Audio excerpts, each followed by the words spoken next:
Takafuls come from the root word kafala, which means guaranteeing each other in Arabic. The term takaful has been defined in a variety of ways. The Islamic insurance concept is based on Islamic muamalat, commercial transaction, while sticking to Islamic laws and rules according to various definitions. A type of Islamic insurance in which members contribute money to a grouping system to protect each other from loss or harm. Takaful insurance is based on Sharia Islamic religious law and explains how individuals are responsible for cooperating and securing each other. The Takaful system is currently known as the Tabarruk, donation or charity principle. While most insurance contracts are rich into the purpose of profit, Takaful is principally a risk management and distribution tool based on ta'awun, solidarity and mutual assistance.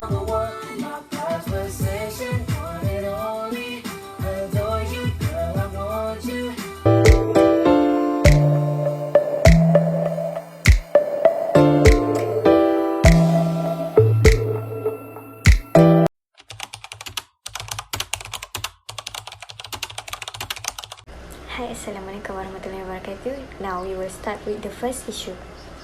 Regarding the choice of accounting practice, studies has been made between two Takaful companies, which is Syarikat Takaful Malaysia Berhad and Takaful Nasional Sdn Berhad. The differences in the choice of accounting policies are due to Sharia version. Management expenses aren't allowed to be charged against the mudharabah capital because it will involve the uncertainty, and uncertainty will render the contract null and void. However, other thoughts of view is that expense can be charged against the mudharabah capital. Depends on the nature of expense.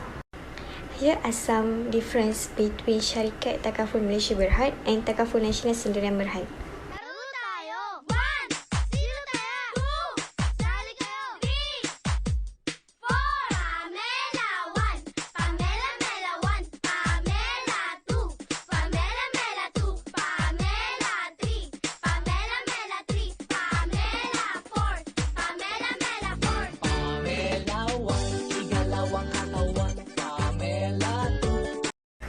For your information, financial reporting and accounting is a tool that used by an organization to discharge their fiduciary duty towards shareholder and stakeholder.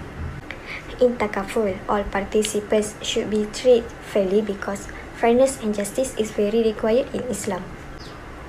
To attract the investor and to gain their confidence, financial reporting should not be ignored, and compliance with the prevalent standard is mandatory. That's all from me, thank you.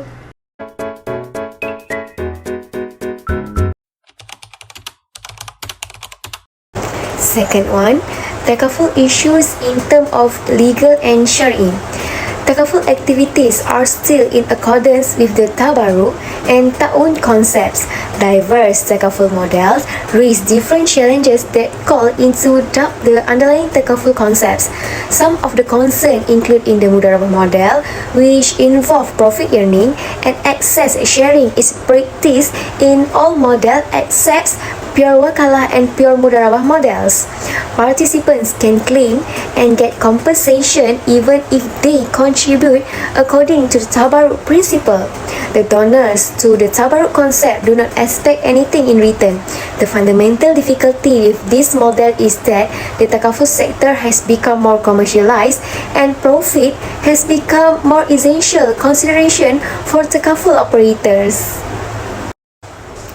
Next, various schools of thought interpret Shariah differently, resulting in differences not just in accounting but also in nomination and hibah procedures.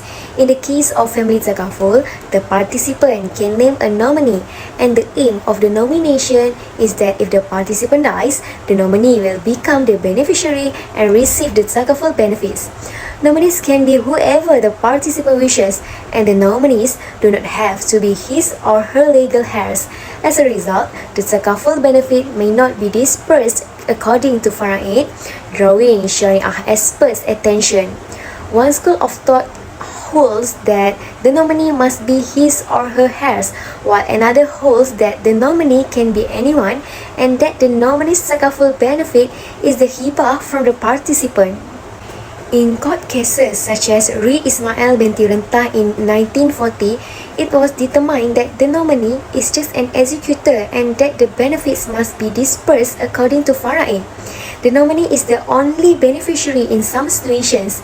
The Sharia Advisory Council of Bank Negara Malaysia has decided that takaful benefits can be handed out as hibah and that operators must offer a standardized form that is a clear contract that states whether the nominee is a beneficiary or an executor.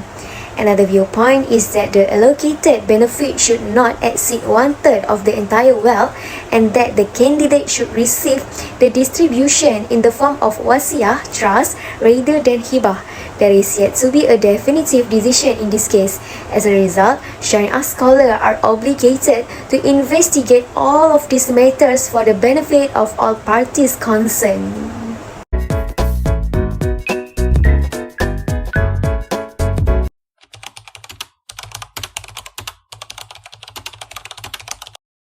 The next issue found in Islamic banking is the migration from riba-based banking to riba-free banking. This happens when a bank that originally practiced riba wants to switch to Islamic banking. For example, Maybank, which is riba-based, wants to switch to riba-free banking. This is very important because the conversion process will take a long time. Furthermore, usury is brought not only on creditors, it also includes all contracts and all things that have an element of usury. Due to the process, the bank needs to ensure that the rights of creditors are granted.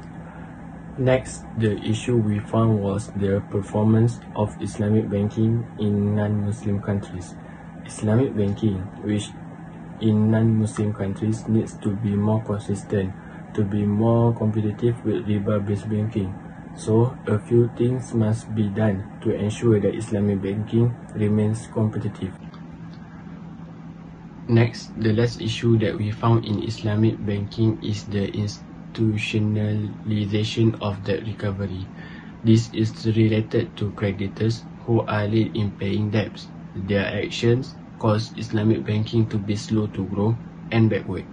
In this regard, firm action needs to be taken to ensure that Islamic banking continues to thrive.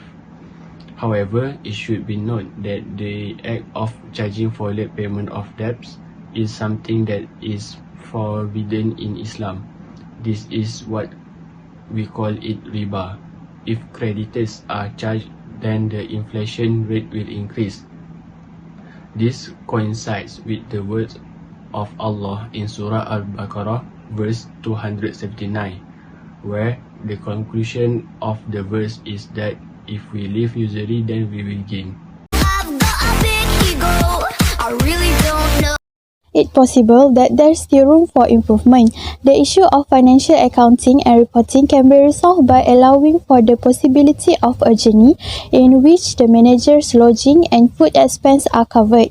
Even if he is staying in his hometown, a mudarrib can deduct his management expenses, such as food, clothing, lodging, and employee salaries from his account. After that, to ensure that we are on the right track, we must follow the guidelines that Malaysia has already established for us in any decision making involving Sharia and legal issues. As a result, Sharia scholars have a responsibility to investigate all these issues for the satisfaction of all parties involved. Furthermore, allow the establishment of full-fledged Islamic bank by conventional banks. Few things to Islamic bank may include carefully evaluation of financing requests, including credit rating of clients for enforcement of contract. That's all from me. Thank you. In conclusion, Takaful is a Sharia-compliant insurance policy. When compared to other financial sectors, Takaful in Malaysia is recent, but it has experienced fast growth. Despite the strong growth, the penetration rate for Takaful insurance in Malaysia has remained low, indicating that there is significant potential for future expansion. In Malaysia, the Takaful industry faces challenge, competitive elements, financial accounting and reporting, Sharia and legal, and more efficient delivery channels, riba and debt, and dealing with a serious threat to profitability arising from the recent global financial crisis are just a few of the challenges.